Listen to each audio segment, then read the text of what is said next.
So without further ado, what I want to do is introduce Pamela Hand, who is not only a licensed clinical social worker and a certified addiction professional and a certified trauma therapist and a CEO and a mom. And she's basically got a lot of things. I could be up here just introducing you, Pam, for the next half an hour. So it's exhausting.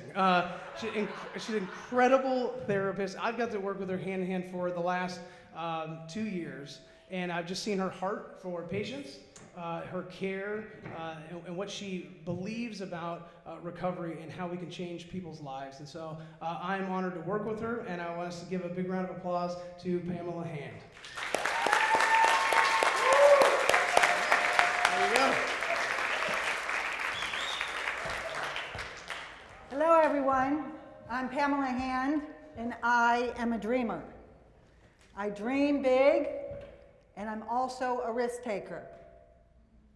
Some of the risks have worked out, some not so well. Today, I want to take you on a journey, a short journey, about how I came to be. When I was a little girl, I always had this yearning that I was supposed to do something really important. I had no idea what that was. I just could feel inside of me that I wanted to do something really important. So whatever I touched, whatever was interesting to me, I poured my heart, my soul, my energy, my everything into it. As I started to get into my high school years, I became lost. Unhealthy relationships, drugs, alcohol, pleasing other people, wanting to be liked, all had me lost. As I started to have my children, I started to be found again. I started to dream again. I wanted good things for me. I wanted good things for them. Unfortunately, by that time, my addiction, my people-pleasing, my depressive disorder, my anxiety was really taking over my life, and I was in a horrendously abusive relationship, and I was not able to protect myself. During that time, my children were kidnapped from me, and I was lost. Everything that had meaning for me robbed me of my dreams. I stopped dreaming, and I fell hard into my addiction. I didn't care about me. I didn't care about you. I didn't care about anything. I wasn't able to protect myself. I wasn't able to protect my children. I wasn't able to stop the devastating effects that were happening into my life. So I sunk deeper and deeper and deeper. And my kids got further and further and further. Now I love my kids. They're my everything. And miraculously, when some special events happened that brought me into recovery, miraculously, we were reunited. And from that day on, I have never had to lose my kids again. And I have been fighting for the ability to bring families back together after the devastating effects of addiction and mental health disorders.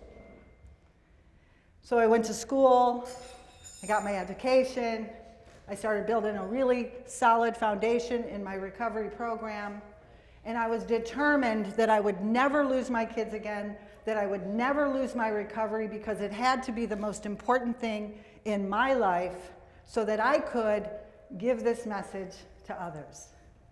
That recovery is possible, that families can be healed, and that those of us who prior to addiction, prior to mental health disorders, who didn't have the coping skills or the resources to keep it all together, could learn how to put it together, keep it together, so that our families didn't have to be destroyed again.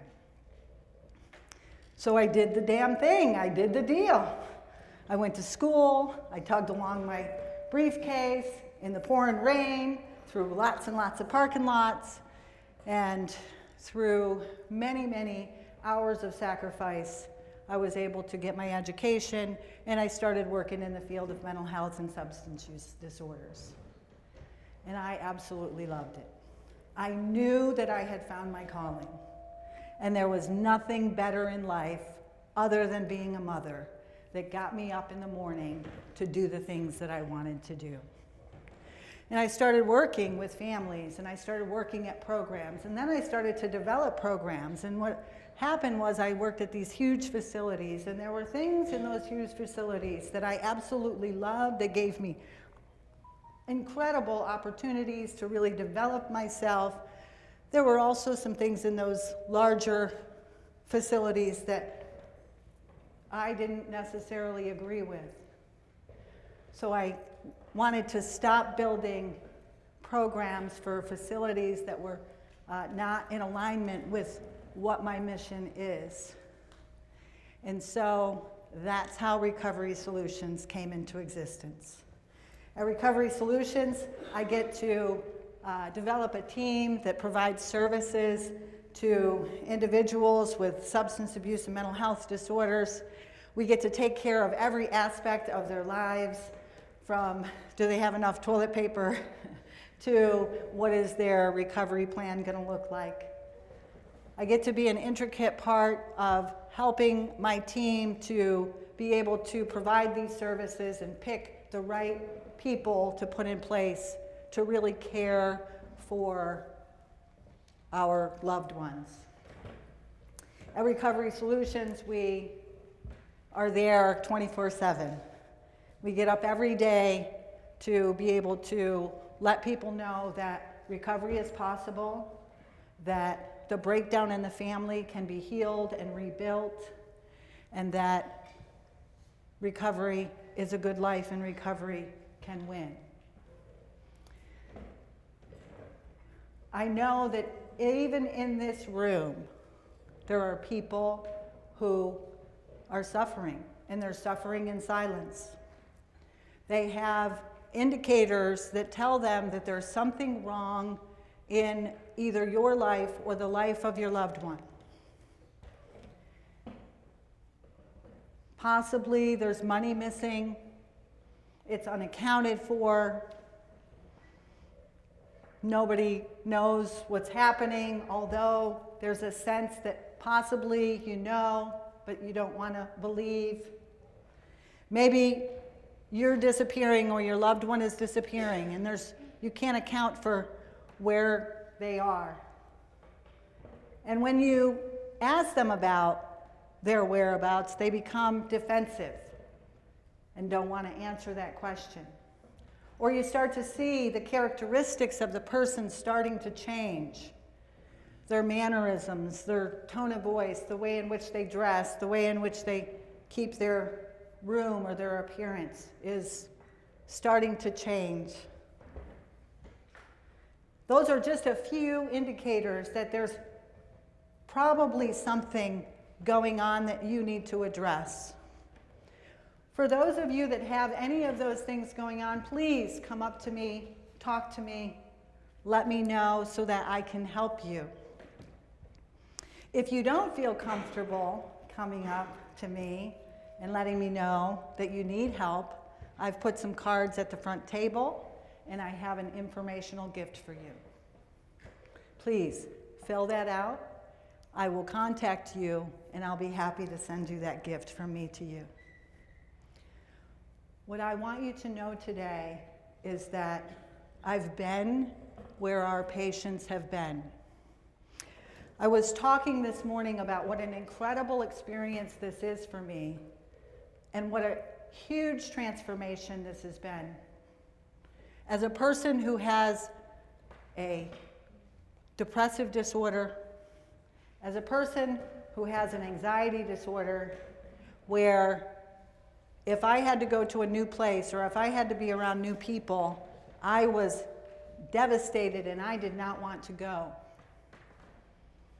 To be able to be up here today with mics all over me, with new people sitting around me, and being able to tell you a little bit about my story is absolutely nothing besides a miracle.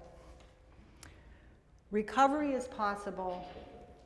We at Recovery Solutions know how to take care of people who have those depressive disorders, those anxiety disorders, substance use disorders, and every day we get to see people's lives transformed. I am proud to be the Chief Executive Officer of Recovery Solutions. I am overwhelmed when I get to ring the bell. When we save a life, we ring a bell. Now, we don't do it out in the open. And saving a life doesn't mean saving a life for an eternity.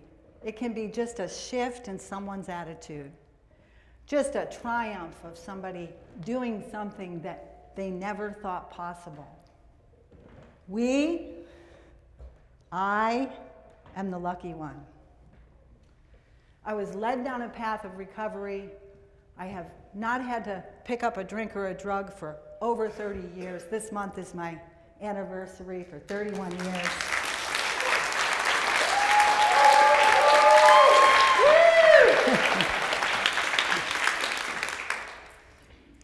And once I put the drink and the drug down, and I had to start taking care of my children and all of their needs, all of that depression, all of that anxiety, all of that fear of living life came full force, and I needed to address that.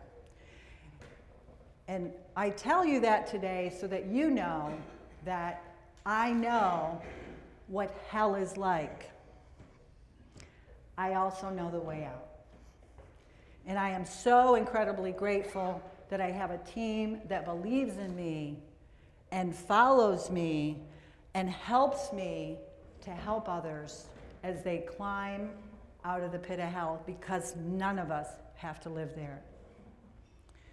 If you're a family member or you know a neighbor or someone who needs our help, please know I have done everything that I can do to make Recovery Solutions a safe, intimate, professional place to heal the souls and lives of the people in our community.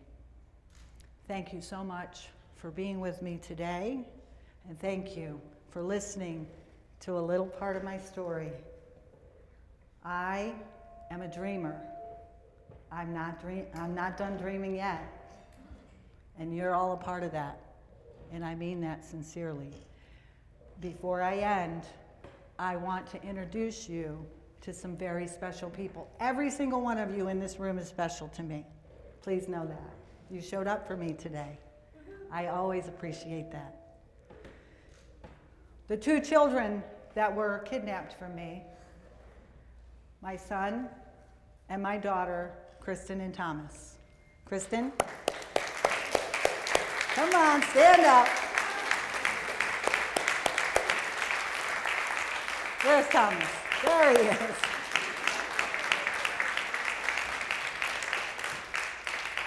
My son Jeremy, he lives in heaven. He is here with us today, but he can't stand up for you, so I will just let you know that he is here as well.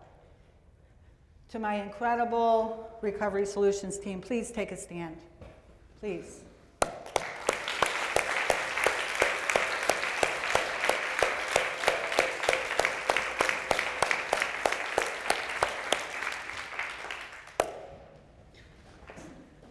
And to my friends who happen to help me with some extra things, Connie, Wendy, please. I can't do what I do by myself. Oh, Dodie. Yeah. Come on, girl.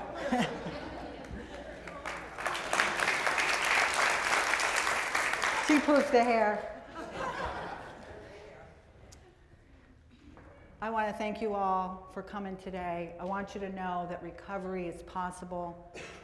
We can't do this by ourselves. I know sometimes we wish that it would go away. We don't want to confront whatever is happening in our household. We want to, wish that it would take care of itself. We don't want to make a big deal out of something that might be nothing. None of those things treat addiction or mental health disorders. None of them.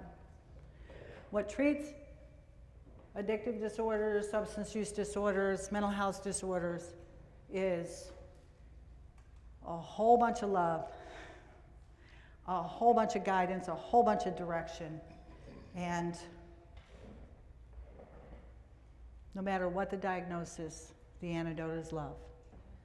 So we have a lot of love to give. We have a lot of professional guidance to give. And I'm just so happy to be here to let you know if you need us, we're ready for you. Thank you all. Thank you.